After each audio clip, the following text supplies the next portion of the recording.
You're listening to The Intellectual Investor, episode number 2. Mature company stocks are not bonds. Stop treating them that way. Written by Vitaliy and read by Elliot. To read this article online or to listen to more episodes, visit investor.fm. To learn more about Vitaliy's investment firm, IMA, go to imausa.com. Mature company stocks are not bonds. Stop treating them that way. Originally published in Fortune magazine. Like many professional investors, I love companies that pay dividends. Dividends bring tangible and intangible benefits. Over the last 100 years, half of total stock returns came from dividends. In a world where earnings often represent the creative output of CFOs' imaginations, dividends are paid out of cash flows and thus are proof that a company's earnings are real. Finally, a company that pays out a significant dividend has to have much greater discipline in managing the business, because a significant dividend creates another cash cost, so management has less cash to burn in empire-building acquisitions. Over the last decade, however, artificially low interest rates have turned dividends into a cult, where if you own companies that pay dividends, then you are a serious investor. While if dividends are not a centerpiece of your investment strategy, you are a heretic and need to apologetically explain why you don't pray in the high temple of dividends. I completely understand why this cult has formed. Investors that used to rely on bonds for a constant flow of income are now forced to resort to dividend-paying companies. The problem is that this cult creates the wrong incentives for leaders of publicly traded companies. If it's dividends investors want, then dividends they'll get. In recent years, companies started to game the system, squeezing out dividends even if it meant they had to borrow to pay for them. Take ExxonMobil, for example. It's a very mature company whose oil production has declined 9 out of the last 10 quarters. And it is at the mercy of oil prices that have also been in decline. Despite all that, Exxon is putting on a brave face and raising its dividends every year. Never mind that it had to borrow money to pay the dividend in 2 out of the last 4 years. I sympathize with ExxonMobil's management, who feel they have to do that because their growing dividends puts them in the exclusive club of dividend aristocrats, companies that have consistently raised dividends over the last 25 years.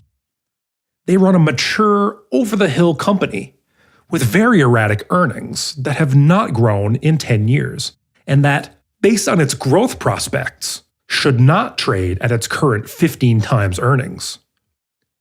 ExxonMobil trades solely on being a dividend aristocrat. It is assumed that a dividend that was raised for 25 years will continue to be raised, or at least maintained for the next 25 years. GE, a dividend aristocrat, raised its dividend until the very end, when it cut it by half, and then cut it to a penny. In a normal, semi-rational world, dividends should be a byproduct of a thriving business. They should be a part of rational capital allocation by management. But low interest rates turn companies that pay dividends into a bond-like product. Now they must manufacture dividends, often at the expense of the future. Let's take AT&T. Today, the company is saddled with a $180 billion of debt. Its DirecTV business is declining, and it is also losing its bread-and-butter post-paid wireless subscribers to competitors. It would be very rational for the company to divert the $13 billion it spends annually on dividends, using it to pay down debt, to de-risk the company, and to increase the runway of its longevity.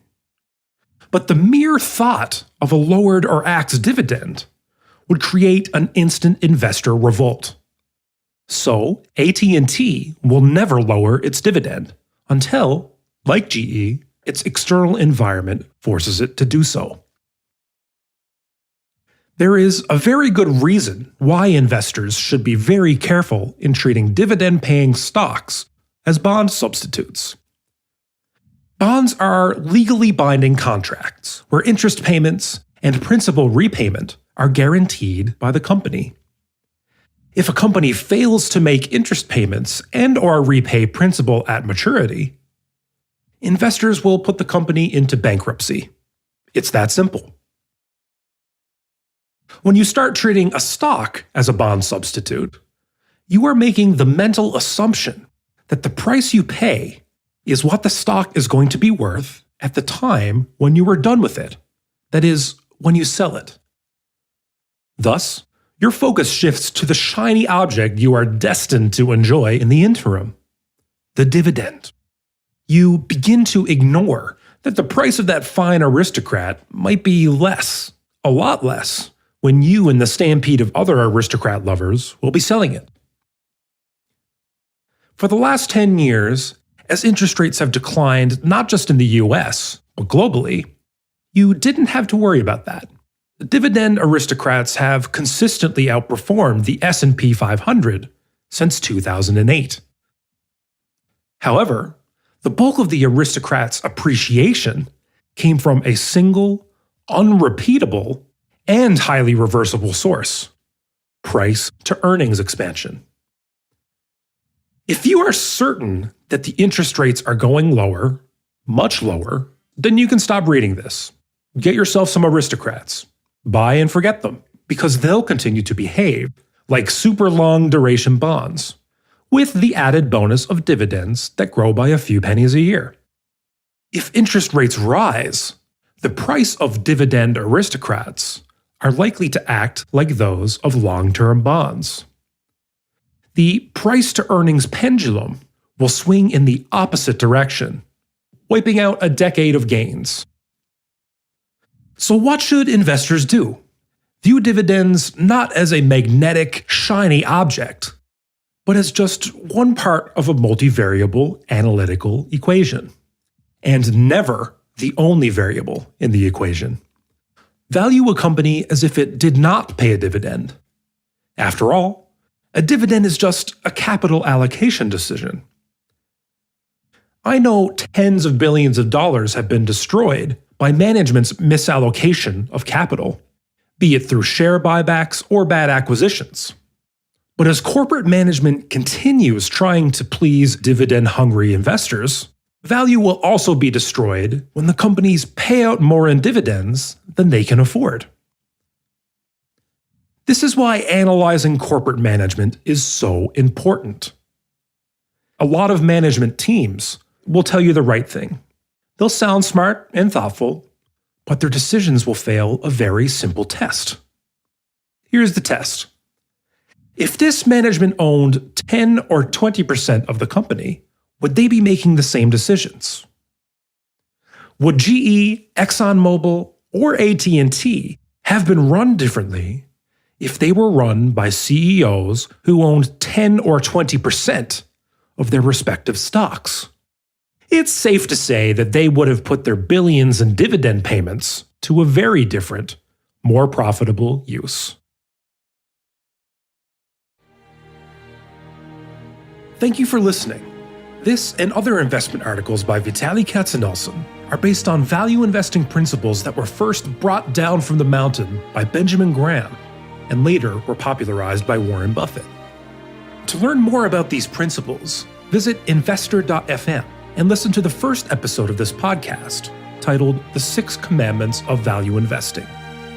To learn more about how Vitaliy's investment firm uses these principles to create low-risk, long-term oriented portfolios, visit imausa.com. Enjoy life and prosper.